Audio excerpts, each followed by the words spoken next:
What's up, guys? It's Retro Joe's here, and this is Talking Tranmere, episode 2.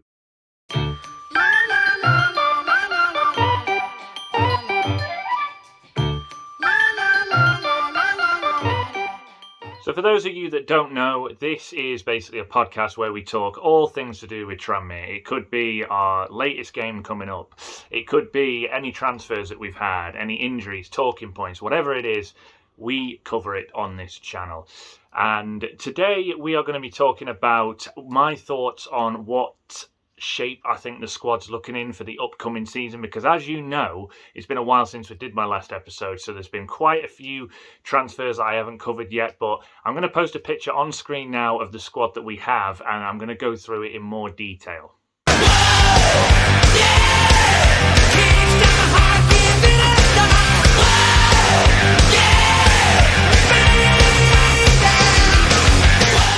Yes, our squad numbers were announced a few days ago for when this video gets posted out, and the squad numbers, etc. And hopefully I'll be able to fit it in somewhere on this video, but if I can't fit it in at the same time as me being here, I do apologise. But what are my thoughts on the squad that we've got this season so far? Well, first of all, there's one name that isn't actually included on there because he signed for us shortly after we announced the squad numbers, and that is Jordan Turnbull, who we signed on a 2-year contract from Salford City. And I think that's possibly the best signing that we've done in this transfer window. Jordan Turnbull was in, I'm pretty sure, EFL Team of the Season for League 2 last season with Salford. So I think that that's possibly the best replacement we could have had for Peter Clark. You guys already know that I think that we should have kept hold of him. But if he's to sort of take over from that role, and when Tom Davies is back to fitness as well, that's going to be a really good centre-back partnership. But on that signing, I think it's absolutely superb. But what are my thoughts on the squad overall and us going into the season? To be honest, I think defensively, I'm not going to lie, I think we are pretty set this season, because last season we were relying an awful lot on Peter Clark and Tom Davies. If either one of them wasn't playing, and we had flipping Knight Percival in there, who was just absolutely terrible. Like, I couldn't believe his performance against Forest Green last season.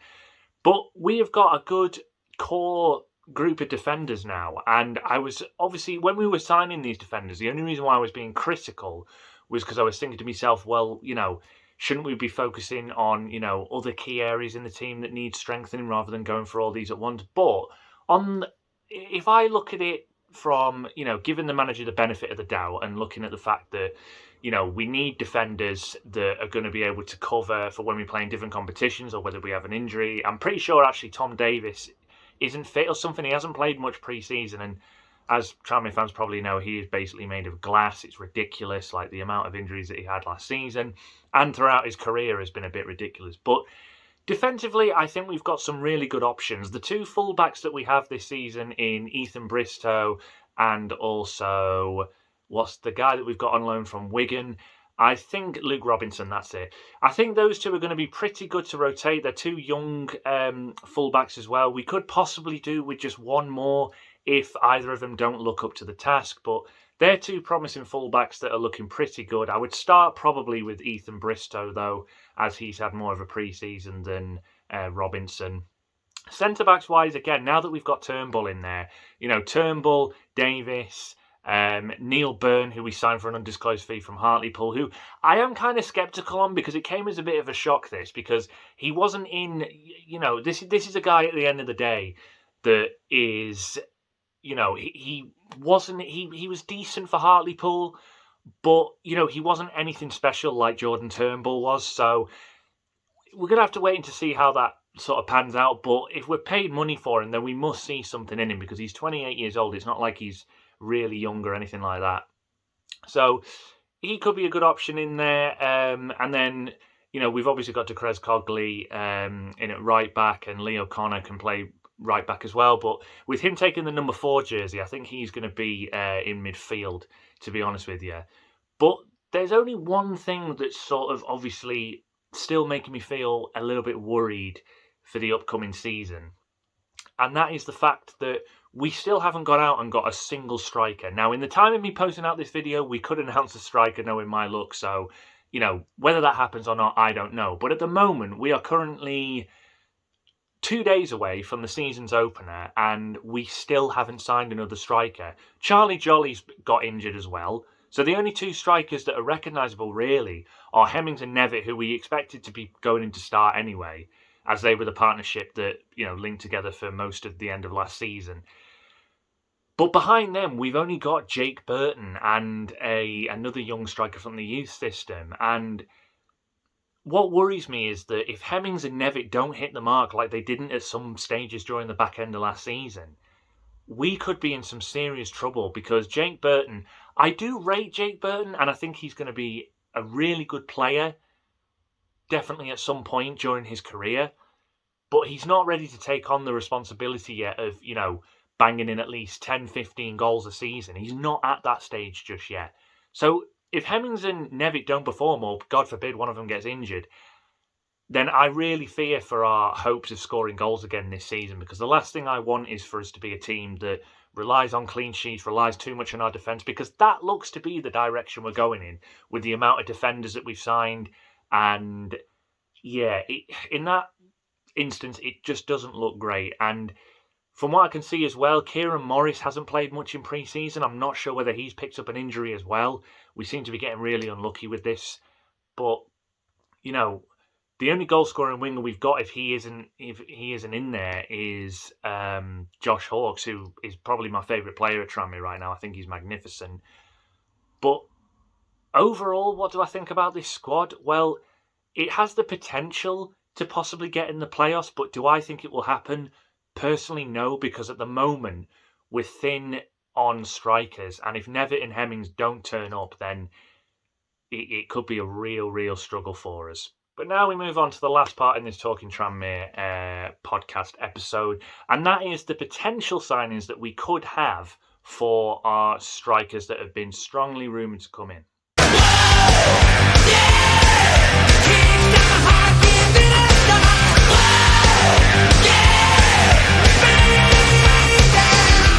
As you would have seen on screen, those are the two strikers that have been heavily rumoured to be coming into Tranmere. One of which has been rumoured for a while, and I'm quite surprised no one's actually snapped him up yet. But that is former Sunderland £8 million striker Connor Wickham. Now, personally, I think if we bring in this guy, then we could possibly have a chance at automatics when all of our best players are fit. And the reason why I say that is not only because the guy used to obviously play in the Premier League, and, he was banging in goals in there in the Championship, etc., but simply because this is a guy that, he not only knows where the back of the net is, he's not like a typical number 9. Like, his movement is second to none. And one of the best strikers that I've ever seen in a Tranmere shirt was Andy Cook. Now, Andy Cook, I remember when he came into the club, and I remember, again, he came in as a typical number 9. He had a bit of weight to him. We were obviously kicking balls up to him. He was going to win almost everything in the air.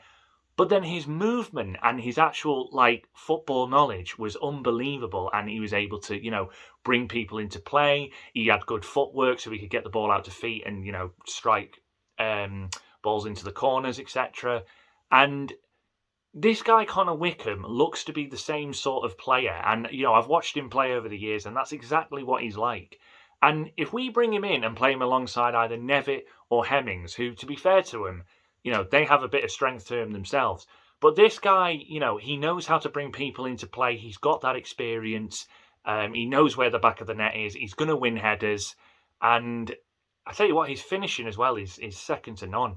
So if we can bring him in, I think that will be the best possible news we can hear before we go into this season opener against Stevenage on Saturday. And as for the other guy, Mumbongo, I don't know an awful lot about him other than that Burnley, he is sort of, kind of highly rated in their youth system. He played on a loan at Accrington last season, which is obviously League One.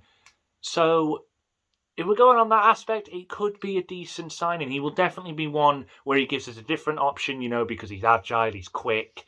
So, that obviously gives us a differential from the likes of Nevitt, Hemmings and possibly, fingers crossed, Connor Wickham. But those two, I think, if you were to tell me right now that we were going to bring them in before Saturday and you asked me, would you take that? The answer would most definitely be yes. So I'm really hoping we can get those two, because we need at least another striker now that Charlie Jolly's undergoing knee surgery, because I was hoping Jolly was actually going to burst onto the scene this season, but seemingly so, if it's going to happen for him with us, then it's going to take more time. But yeah, I just really hope we bring Connor Wickham in, because that could, potentially boost our hopes of automatic promotion, but we just have to hope that the other areas of the team hold out. But that's going to conclude this episode of Talking Tranmere. Apologies that it has taken so long to get out. But there will be another video coming up on the Talking Tranmere podcast after we play our first fixture, which is at home to Stevenage this Saturday on the 30th of July.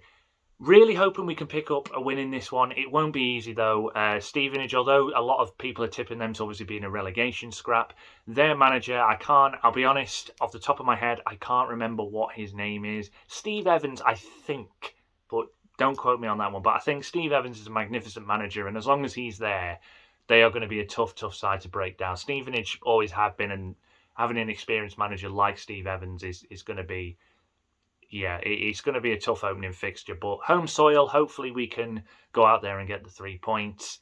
But that's going to do it for today's episode. And yes, because they asked for it, you guys got it. Huge shout out to Gio, Dan, Emma, and Carly, who wanted a shout out in this video. You guys have been very persistent in making sure that I get another video out, so I can't thank you enough for that. Your support is appreciated, and also the rest of the guys that I work with as well, in case I missed anybody out. But this has been Retro Joes with another episode of Talking Tranmere podcast. Expect another episode out shortly after this weekend. Take care, stay safe, peace.